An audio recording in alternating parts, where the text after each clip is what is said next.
Spring Creek Correctional Center, Alaska's only maximum security prison. It's the end of the road in America's final frontier for Alaska's most violent criminals.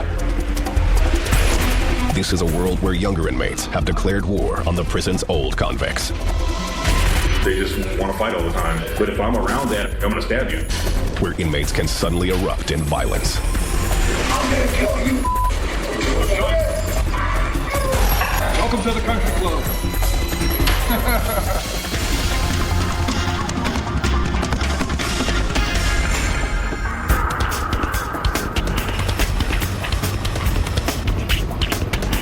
Spring Creek Correctional Center in Seward, Alaska.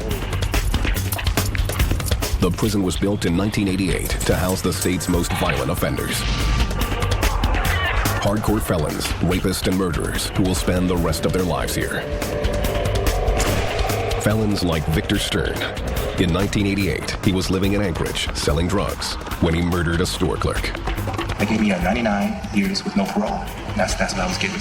I shot someone. From a control tower that dominates the compound, officers are armed with assault rifles. Essential firepower if things get out of control. But even so, after 15 years on the job, Sergeant William Lipinskis knows that keeping order is dependent on the prisoners' cooperation. Do the math. There's 500 of them right here, right now, today, and there's only 26 officers on shift. If they want this yard, they can have it. They can take it. Surrounded by ice fields and unforgiving mountains, Spring Creek is the northernmost maximum security prison in the United States. Come here in March. It's raining and snowing. And with the limited light we have, and it definitely has an effect on people. Spread across 300 acres, the prison has 3 housing units containing between 500 and 550 inmates. Within each unit, there are 4 modules, or mods. Here, 2 inmates share a cell measuring 6 feet by 10.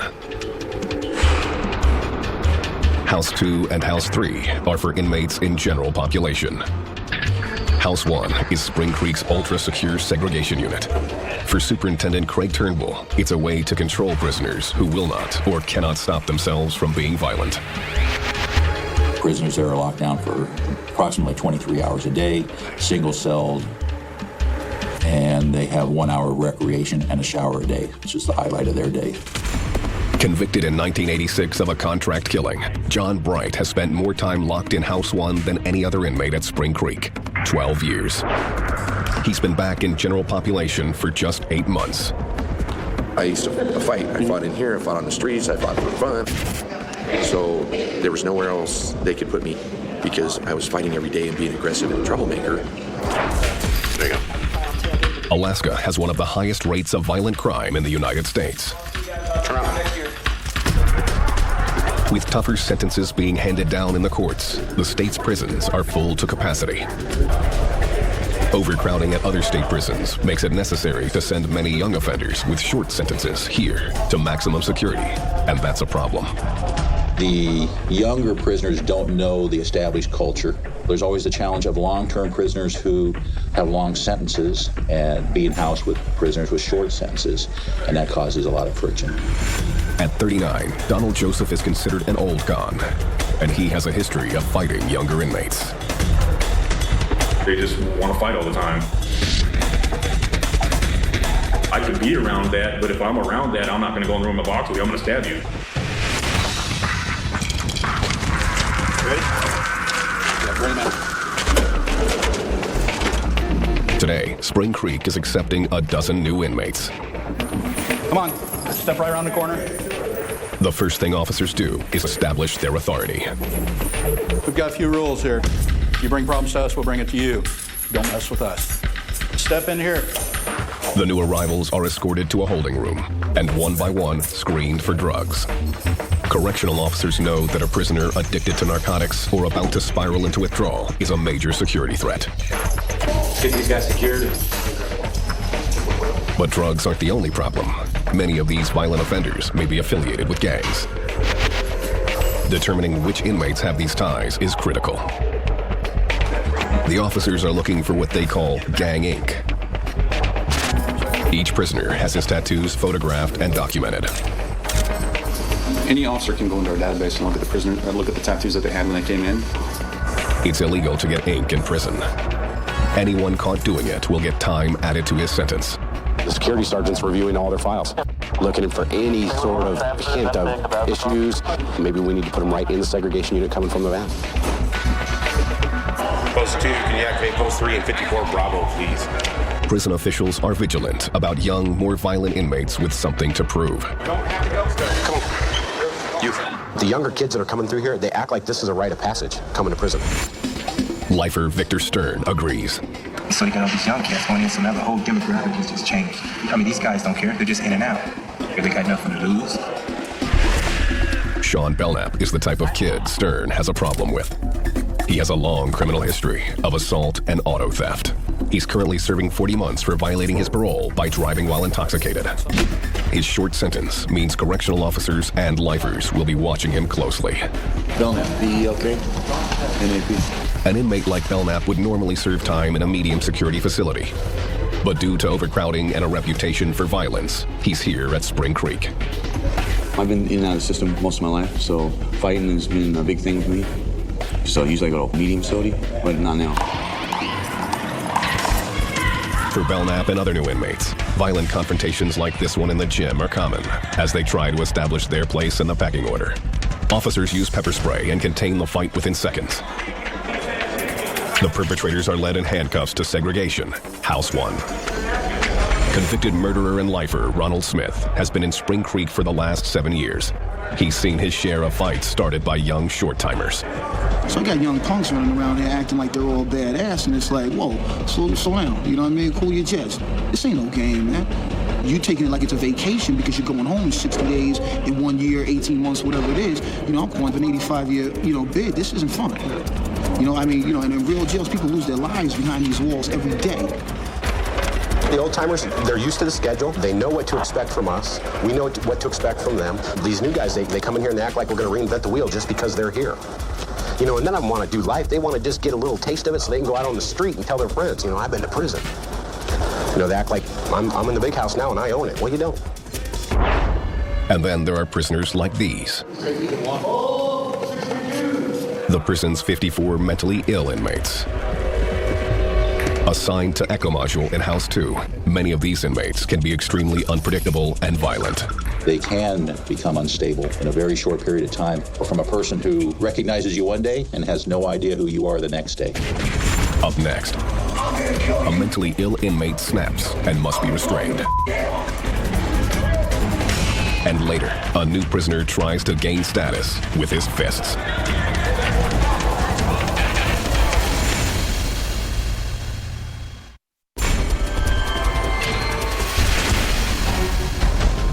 A little over 125 miles from Anchorage and surrounded by natural beauty, Spring Creek Correctional Center houses Alaska's most hardened offenders. Lockdown.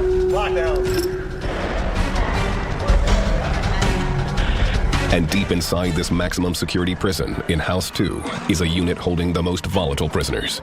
It's called Echo Module. Echo is home to the prison's mentally ill and criminally insane. They're very unique people. A lot of them can turn on a dime for whatever reason. Whereas in a normal general population mod, you can sort of see things starting to simmer and bubble, and then you can intervene. These guys are very challenging. In the United States, 1 in 6 prisoners is mentally ill. And in Alaska, 12% of inmates exhibit mental illnesses like bipolar disorder and schizophrenia. Dennis Perry has the difficult task of keeping the inmates of Echo Mod from becoming violent. Echo Mod, it's a chronic or long-term mod that is reserved generally for the mentally ill and chronically mentally ill. We try to have as many officers observing as we can. Echo Mod exists to isolate these often heavily medicated inmates from the general population. It also keeps their powerful mood-altering prescription drugs out of other inmates' hands. There are a lot of people in the institution that would love to pass their time with some aid, and so medication becomes a real commodity, and they have to be protected from the rest of the population. Ernest Rogers is serving 85 years for attempted murder. In prison, his bipolar disorder is kept under control. Without medication, he could easily become violent again. I'm fully responsible for what I did to get in here, and I've always said that. I've never denied what I did. In Echo, inmates have their medication regime strictly monitored. If they feel you're a security threat or a threat to the institution by not taking your medication, they're gonna lock me up. I need my meds no matter what. No matter what, I need my meds. Without those meds, Rogers was prone to extreme and violent behavior. During his first 5 years at Spring Creek, his outbursts often landed him here in House 1, the prison's segregation unit. I've been to the place, even in prison, to where I don't need these and screw these and, you know, this ain't gonna affect me that much. And, you know, I did 2 years in House 1 for being non-med compliant and threatening people and stuff like that. Correctional officers know that they must constantly monitor prisoners like Rogers, who sometimes refuse to take their meds. Often inmates pretend to take them, but hold them in their cheeks, later spitting them out. It's called cheeking, and it's led to trouble with Ernest Rogers. If you watch him, he cycles. And about every 2 years, he's either cheeking it or not taking it at all, and he starts getting aggressive in his tendencies. He's a big guy, so he stands out, and I think because of his size, it usually ends the same way. It ends in having to take him down with force, and it usually starts with him swinging on one of us. And it takes 5 of us to get restraints on this guy. This video footage captured by prison officers reveals what can happen when an inmate stops taking his medication. After refusing to take his meds, the prisoner snaps. Within minutes, he's extremely aggressive.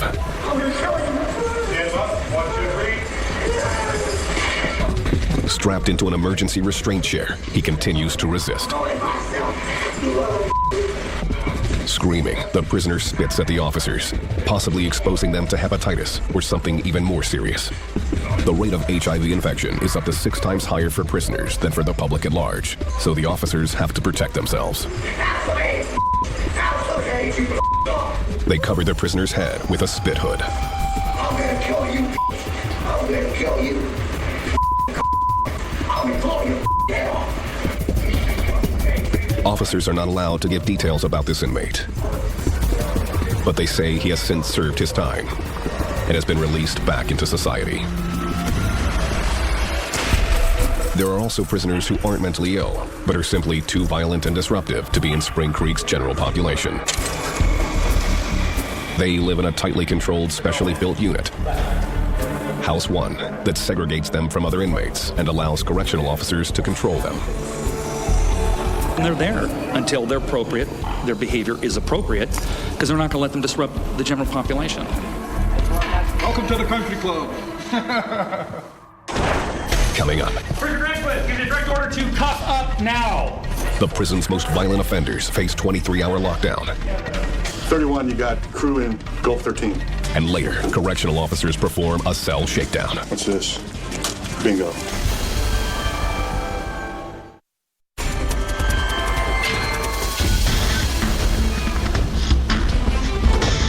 Spring Creek Correctional Center, located on the isolated Kenai Peninsula in Alaska. They call Alaska the last frontier. It really is, because a lot of people are oblivious to what goes on up here. But for some inmates, this isn't isolated enough. They're so disruptive or dangerous, they need to be kept in House 1, the segregation unit. Here, there are 64 6x10-foot cells. All inmates in segregation are kept in lockdown 23 hours a day. It's a jail within our prison.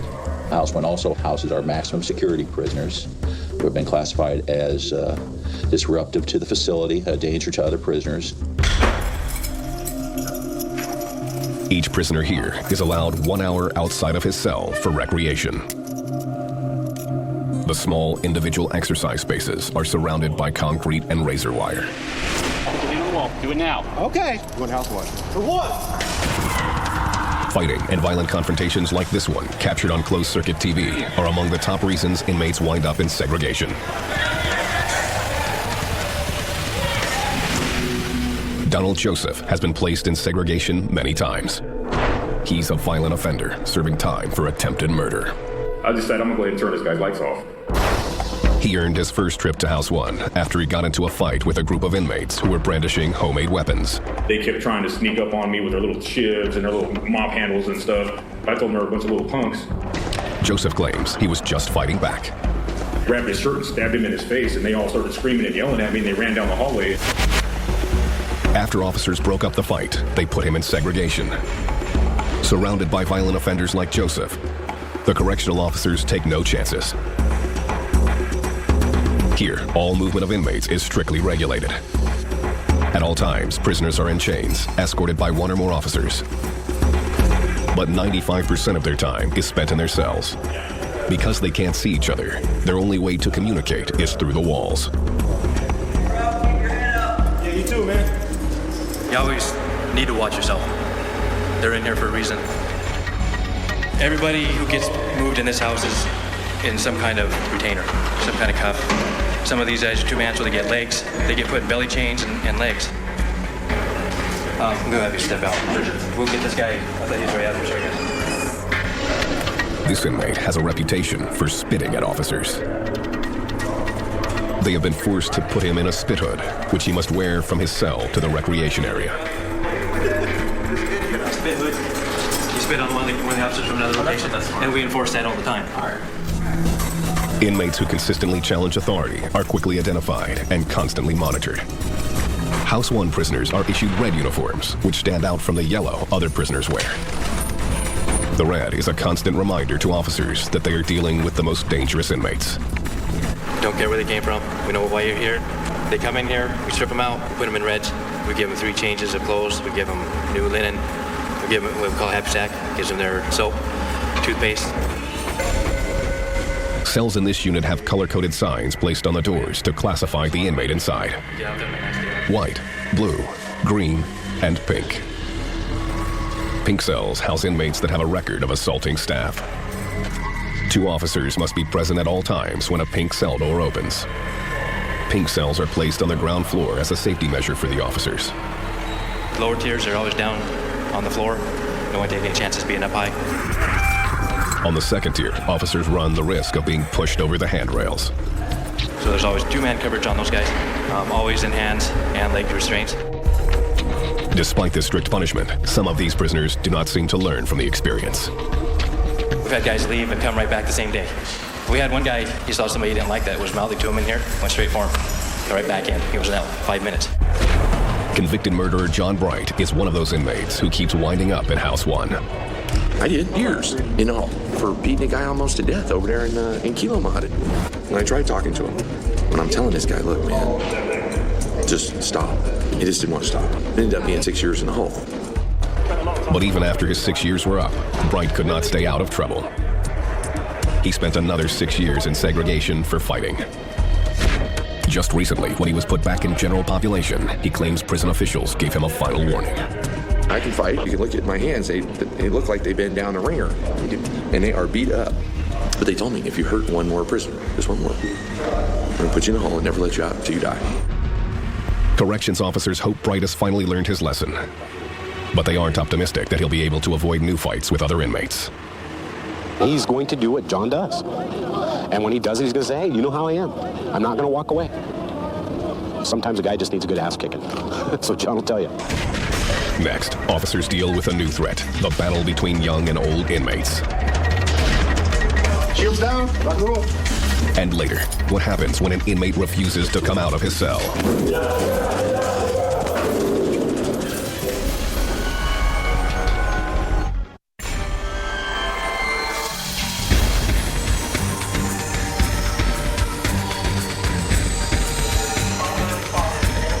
Alaska's Spring Creek Correctional Center.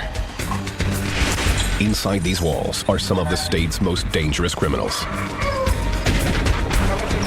For 20 years, this prison has housed inmates with long sentences for violent crimes, like armed robbery and murder. But Spring Creek is changing. With many of Alaska's medium security prisons filled to capacity, Spring Creek has had to open its gates to a new type of inmate, young prisoners serving shorter sentences. And for corrections officers like Eric Torrey, it only makes the job of keeping the peace much more difficult. we're going through right now, a little bit of growing pain, our transition time. That's when there's a potential for disturbance. Officers and long-serving inmates agree that the influx of new prisoners is making Spring Creek an even more dangerous place. Yeah, you have to be vigilant and on guard all the time. Realize and understand that all these guys are predators, that each of them has left a victim on the other side of the fence, sometimes quite violently. These cats coming in with the short time, they really don't care. They got nothing to lose. Victor Stern came to Spring Creek in 1989, a convicted murderer sentenced to 99 years with no chance for parole. When Stern first got here, he was ready to do battle. My mindset was to kill. Anybody mess with me, I'm going to kill them. Okay, so I'm either going to kill or be killed. Over time, he has learned the rules of the prison, but never lets down his guard. Stern has no tolerance for the young inmates looking to earn a reputation on the cell block by picking a fight with him. For these new inmates, this is called making bones. Victor Stern, any of those old-time guys, they're darn sure not going to be punked out by another prisoner. The only way that they can do that is to make their bones, and they do that earlier in their career. They get this idea in their head, well, I'll be the guy that breaks him, or I'll make my bones on this prisoner. 26-year-old Sean Belknap is one of those men looking to make his bones. This is his first time in a maximum security facility. He's doing a 40-month sentence for felony DUI. I'm not saying I'm a hardened criminal or a convict, but I'm almost there. I'm getting there. After this little bit, I'll be. The officers know it's just a matter of time before a younger inmate like Belknap and an old-timer like Stern clash head-on. They'll run up against somebody that's been in prison longer than they've been alive. They're going to disrespect them and wake up looking at the ceiling, I don't put up with the crap. I don't go, come on with it. What are you going to do? What are you going to do? Throw me in jail? Oh, well, wow, 30 days. I don't care. Let's go. I'm not going to have you disrespecting for some stupid The overcrowding only adds to the problem. You're in prison. You put a bunch of kids, boys, men, young men in prison together on a postage stamp for years. You're going to have violence. That's what boys do. I'm cool with that. And that's how crazy it is here. John Bright has been attacked by a younger inmate in Spring Creek. And my cheek was shattered. Cheek shattered, septum broke. Snuck up on him. Wasn't even man enough to just stand toe-to-toe with him. Just snuck up from behind. The officers know what that violent young inmate had in mind. He gets grief based on just his reputation. I'll make my bones off John Bright. I'll beat up John Bright. That'll give me some respect on the yard. But it didn't work out that way. Bright quickly got the upper hand. Ricky Nelson was one of the first officers on the scene. Bright was on the ground with the other prisoner, and he was getting ready to start tearing him up. And the kid, there was nothing he could do, and it was not going to be a pretty sight because the kid was not going to win. There's an old saying, if you knock me down, pray I stay down. But Bright maintained the prisoner's strict code of silence. Even though he was the victim of an attack, he didn't register a complaint against the younger inmate. When you're done being a thug and want to go just break the law and lay up in the cut, come holler at us. So that's another thing, and so I can't tell on him. You don't do that. Black guys don't tell on black guys. White guys don't tell on white guys. It's the rules, our rules. Those unwritten rules mean that prisoners will find their own ways to get back at their attacker. It also makes the job of investigating what happened very difficult. The standard response is, to questions of a black eye or physical injury is, oh, I got that in basketball. That's the standard response. Older convicts like John Bright and Victor Stern know that another fight is always just around the corner. We're all smiling. 3 minutes from now, we'd be standing here talking. Somebody be able to get their head beat in. It could happen at any time because you don't know what's going on in somebody's mind. So it could happen. You never doubt that. The tension of inmate-on-inmate violence is constant. On this day, there's a fight in the gym. You guys want to see if we're going to fight here? Through the window? It is the second fight of the day. Both of these inmates are headed to the segregation unit. Dealing with guys that know how to do time is a lot easier than dealing with guys that don't know how to do time. No matter what the threat, officers try to stay one step ahead of the 500-plus inmates who have nothing better to do than hustle and scheme. In prison, there's a dangerous black market in tattoos. Next, officers try to keep a lid on this illegal activity. What's this?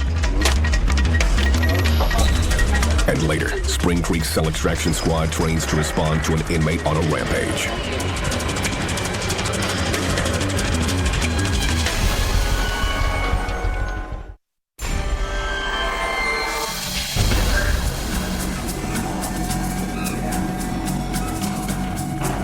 At Spring Creek Correctional Center in Alaska, there's constant tension between inmates and staff. To keep the peace, correctional officers need to maintain tight control. Closed-circuit cameras caught this fight in the entrance to the gym. Officers try to stop fights early. They know that small fights can escalate into big ones. My primary concern when I find somebody that's beat up like that, is it over? If I don't deal with it right now and deal with it the right way, it's going to get bigger. It's going to be some big dramatic thing that's going to affect the whole institution. To stay on top of these situations, Officer Ricky Nelson remains on watch, looking for subtle changes in inmates.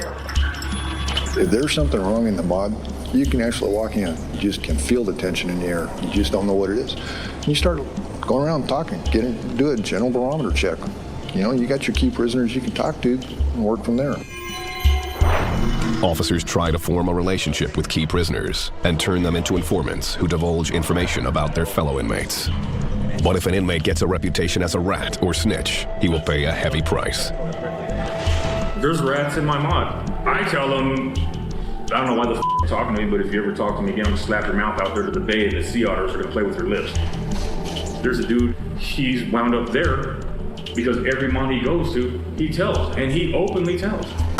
You know, the only solution for this dude is to kill him. Information obtained from inmates often results in cell searches. For Officer Eric Torrey, it's a constant cat and mouse game.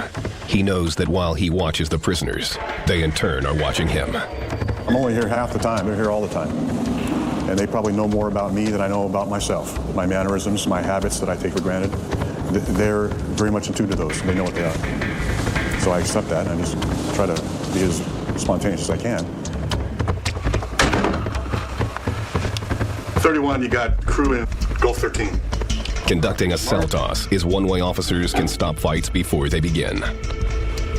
The prisoner is very particular and organized. Now, I'm looking around here, I see one piece of disorganization. Spring Creek's officers regularly discover homemade knives or shanks and drugs.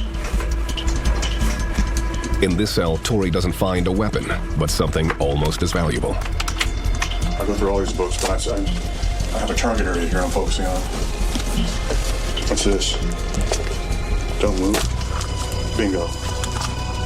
One tattoo device. Motor, battery, needle, whole deal. Following the discovery of the tattooing equipment, the inmate will face the prison's disciplinary board and be sent to segregation if charged.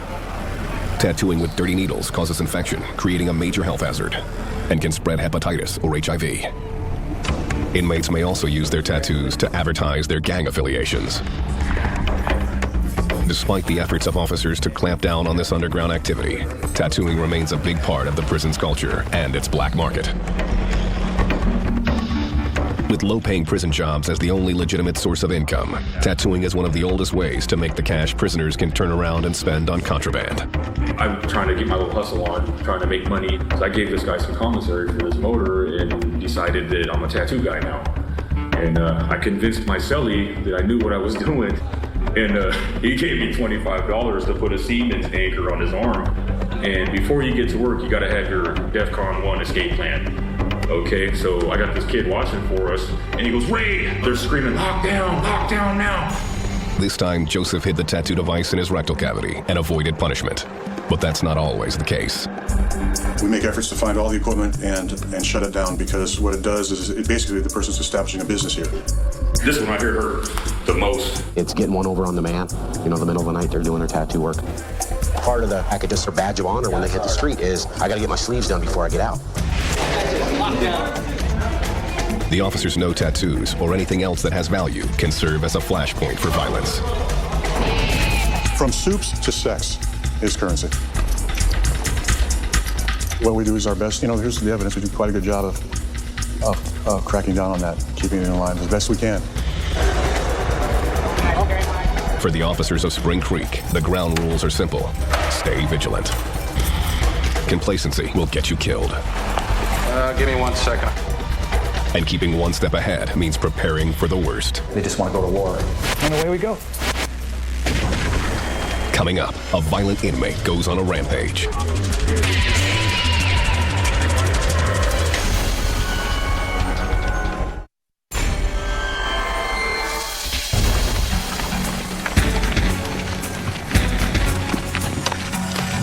The number one job for officers at Spring Creek Correctional Center in Alaska is to keep the peace. Some inmates here are locked down for up to 23 hours a day.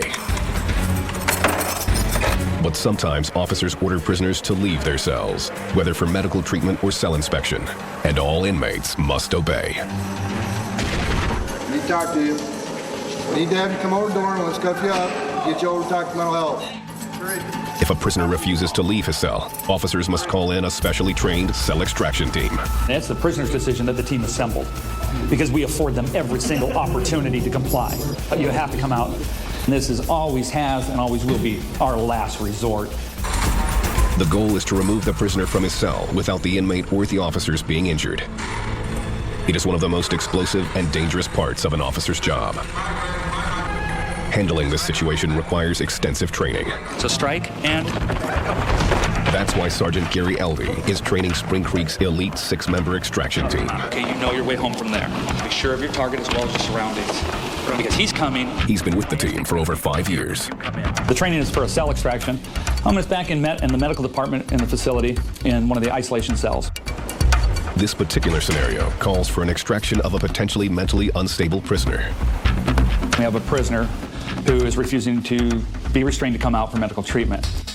The inmate, played by an officer, is not taking his medications. Arm. We'll start with officers on the shield, arm, legs, and then come back in. So we try to keep it as realistic as we can. The officers must enter the cell and forcibly administer the drug. We'll go at your pace, okay? You guys are gonna go at his pace. He's gonna dictate it. First, the officers order the inmate to put his hands through the hatch so he can be cuffed. Come to the door and cuff up. You need to cuff up! When the prisoner doesn't comply, the team prepares to enter the cell. They secure their protective helmets, vests, and shields. Shields down. Rock roll. Then they enter the cell. The team swarms the prisoner and takes him down. Stop resisting! They restrain him with cuffs on his wrists and ankles. Then they lead him out of the cell and administer medicine without injuries on either side. This drill and others like it are repeated until LD is convinced the team is prepared for any move a prisoner might make. Stay focused. Line up, get your position, get your tools, tap in. The most dangerous extractions often happen in the segregation unit. That's what happened with Donald Joseph, who's serving 26 years for attempted murder. While on lockdown in his cell, Joseph was accused of refusing to give up his food tray. It was a small but important challenge to the officer's authority, and they called for an extraction team like this one. They'll just get on the radio when they're picking trays up at dinner time and say, so-and-so refused to give us his tray. And then they'll put the curtains, so they got black curtains, they'll put them all over all the windows so that nobody can see. To make sure Joseph wasn't trying to lure them into a fight, officers preemptively used their most powerful non-lethal weapon, a pepper spray gun. It temporarily blinded Joseph, allowing them to get him out of his cell. It sounded like a space shuttle launching when they sprayed you with it. The goal was to end the conflict decisively and quickly. Joseph fought back, but was restrained. The officers at Spring Creek know that the next violent outburst can happen at any time and any place. Especially now, as the population here gets younger and younger. Where are the guys that are leaving? The POs are down there? On this morning, these men are escorted from their cells. They will be transported to Arizona. Among those leaving are many of Spring Creek's oldest cons. They're being transferred out of state to make room for other inmates in Alaska's crowded prisons. We're waiting for one more record from medical. And as they leave, new prisoners, among them the young and violent, enter the tightly packed cell blocks. We're going to try and get probably about 30 out of here in the next week, which means they'll bring us 40. the nature of the beast. So we're getting ready for that. Expecting them around 1 o'clock. Out with the old, in with the new. It's how things work at Spring Creek. Back up to the guy in the wheelchair there. Maxed out. Really? When they get here, they're happy to be here. Especially these young guys walking in here. This is a badge of honor. Now they got to go show that badge off. That's the same guys that brought them here the first time. Here we go. Welcome back. Yeah. Sad. I've been in 20 years and I've seen guys come in 10 times. Just back and forth. It's just a revolving door. Every 2 or 3 years, you see the same guys coming back and forth, back and forth. Here at Spring Creek and the hundreds of prisons like it across the nation, the conflicts between young cons and old cons, between inmates and officers, continue. Don't get overconfident. Don't think that, they're never going to get one over on me. Every day, someone's going to try. And every once in a while, it's going to happen. My job basically is to enforce the rules. What's fair is fair. What's right is right. What's wrong is wrong. And like I said before, if the prisoners have it coming to them, the answer is yes. If they don't, it's no. And there really isn't much gray area in between. At Spring Creek, every day holds a new challenge for the officers and the possibility for violent confrontation. For them, the goal each day is the same: stay alive and keep the peace.